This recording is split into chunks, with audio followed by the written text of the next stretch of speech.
Olá, amigos, Legítima Defesa em Foco, 1º de novembro de 2011. Um comentário publicado na Folha de São Paulo ontem por um colunista português, João Pereira Coutinho, traz um trecho muito importante e interessante, em que ele diz o seguinte: tempos atrás pasmei com uma notícia brasileira. Em Formosa, uma povoação próxima de Brasília, um homem que preparou uma armadilha em sua casa destinada a atingir um ladrão que reiteradamente ingressava na casa e furtava os poucos bens dessa pessoa, teve sucesso. A armadilha era uma ofendícula ou ofensácula, usando o termo do direito penal, composta de um dispositivo conectado a uma porta que certamente seria arrombada, como o ladrão sempre fazia, e acionava uma espingarda. Acontece que o ladrão penetrou mais uma vez, como a vítima sabia que aconteceria, e não obtinha socorro policial que impedisse isso. E ao penetrar, o dispositivo foi acionado, a ofendícula foi acionada, o ladrão atingido e morto. E aguarda julgamento, sendo processado por homicídio doloso. Eu me lembro do que no conceito de ofendícula ou ofensácula não cabe esse indiciamento e esse processo por homicídio doloso. O homem deveria ser impronunciado nesse caso, mas é Brasil. E ele se diz aqui pasmado com uma notícia brasileira e depois vai a uma notícia inglesa, dando conta de que parece que haverá uma flexibilização na lei inglesa para permitir às vítimas defender-se de ladrões dentro de suas próprias casas. Direito que elas nem tinham. Eram processadas sistematicamente na Inglaterra se atrevessem a matar um ladrão que penetrasse ou tentasse penetrar naquele que é o abrigo inviolável do indivíduo, lembrando os termos da nossa Constituição brasileira, que é o próprio lar. Então estão lá os elegantes jurisconsultos e políticos ingleses a bolar uma lei que permita a pessoa defender-se em sua própria casa usando força razoável. Claro que o conceito de legítima defesa sempre comporta a razoabilidade, mas é uma piada o que acontece naquele país onde foi imposto um desarmamento completo e total e as pessoas não podem sequer defender o seu próprio lar. Na verdade, a recomendação policial, a recomendação governamental, lá em Londres e outras paragens do Reino Unido, era simplesmente corra do ladrão, fuja, se necessário até pelado, até nu, saia de casa e fuja. Mas não se oponha ao ladrão porque você será processado se feri-lo ou matá-lo. E o nosso João Pereira Coutinho termina a sua matéria dizendo: mas confesso estranheza e o horror quando o sistema judicial, seja no Brasil ou na Inglaterra, coloca a responsabilidade do crime na vítima do assalto e não no próprio assaltante. Eu aqui adotei uma entonação lusitana para compartilhar do horror do nosso João Pereira Coutinho. Mas isso aqui é o Brasil, João. E aqui as pessoas são perseguidas e não podem exercer o direito à legítima defesa. São submetidas ao sistema judicial e já tivemos caso até de criminoso que se atreveu a tentar processar a vítima que o havia atingido usando uma arma de fogo em legítima defesa para evitar o roubo de sua casa. Essas monstruosidades que ocorrem no Brasil, no Reino Unido e em outras partes do mundo são exatamente causadas por um tipo de mentalidade. Um tipo de mentalidade que quer a todo custo o desarmamento das pessoas de bem, sob argumentações completamente distorcidas que não têm mais lastro na realidade, nunca tiveram, lastro na realidade, mas que agora manifestamente não tem lastro na realidade. Ou seja, a alegação de que diminuir armas em mãos dos cidadãos de bem, vai diminuir também a violência. E muito em conexão com essa situação, nós temos aqui a notícia de que um deputado que se tornou muito famoso no Rio de Janeiro, deputado estadual Marcelo Freixo, vai deixar o país. Vai deixar o país com sua família e vai tomar abrigo com a Anistia Internacional, porque se diz ameaçado por milícias lá do Rio de Janeiro.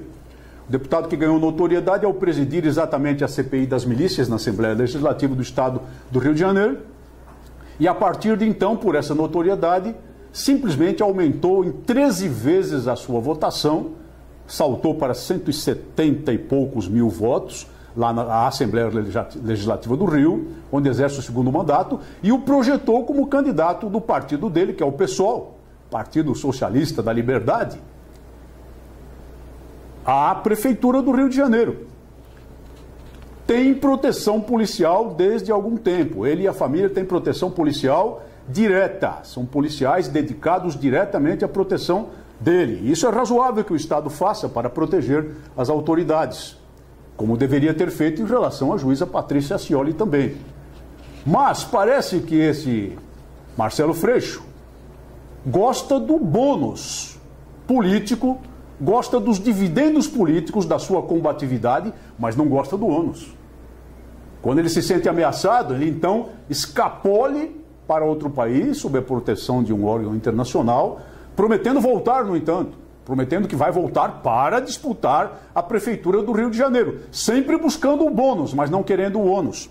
Quando exerci o cargo de deputado federal em Brasília, muitas pessoas, muitos deputados e funcionários da casa me questionavam, dizendo que eu batia duro no crime organizado da tribuna da Câmara e andava sozinho por Brasília, não tinha segurança.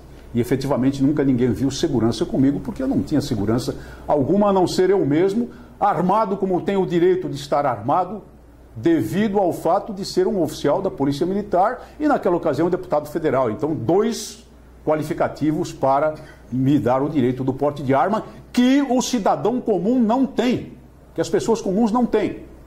E eu respondi àquelas pessoas: eu não estou só, estou com Deus e tenho comigo minha pistola o tempo todo. E todos sabiam perfeitamente disso, mesmo porque eu havia declarado que não abriria mão da minha arma desde o início do mandato. Mas o que dizer do cidadão comum, que não pode proteger a si mesmo? Freixo, deputado estadual, tem segurança da polícia, segurança direta, dedicada a ele e à família. Pode, se quiser, gostosamente ir para o exterior sob a proteção da Anistia Internacional, como agora ele vai fazer. E o cidadão comum? E as pessoas contra as quais o partido dele vota metodicamente, votou o Estatuto do Desarmamento e faz uma política, participa de uma política de desarmamento. O que dizer do partido dele? Então seria muito melhor, e é isso que eu recomendo ao deputado Marcelo Freixo, que aprenda a atirar, compre uma arma, porque a ele a Polícia Federal não vai negar a arma, obtenha porte de arma, porque a ele a Polícia Federal não vai negar o porte de arma como nega a todos os outros, e esteja preparado para defender a si mesmo e defender a sua família, contando, no entanto, sempre com o apoio, a proteção policial que ele tem, mas que os outros cidadãos brasileiros não têm, não. Seria muito mais decente e justo que ele fizesse dessa forma e aí então assumisse o ônus, acompanhado também do bônus da sua combatividade no combate às milícias. E lá no Rio de Janeiro tem uma ONG, Viva Rio, desarmamentista também. Agora no noticiário, em apenas 2 semanas, 2 escândalos. Apropriação de uns 400 milhões de reais de verba da saúde, através de uma outra ONG chamada Viva Comunidade, associada ao Viva Rio, dinheiro que foi utilizado para a própria sede do Viva Rio e não para programas de saúde, e não teve comprovação de acordo com o Tribunal de Contas do município. Eu disse em apenas 1 semana 2 notícias, porque agora vem outra notícia também, de que esse Viva Rio participou também do recebimento das poupudas verbas federais do programa Segundo Tempo de Esportes, do Ministério dos Esportes, sob o comando da malta corrupta do PCdoB, que mandava naquele ministério, e também não prestou contas, está na mesma situação do que outras ONGs que foram criadas, evidentemente, com o propósito de embolsar, de se apropriar do dinheiro público. E essa ONG também, entre outras coisas, financiada pesadamente do exterior, a euros e dólares,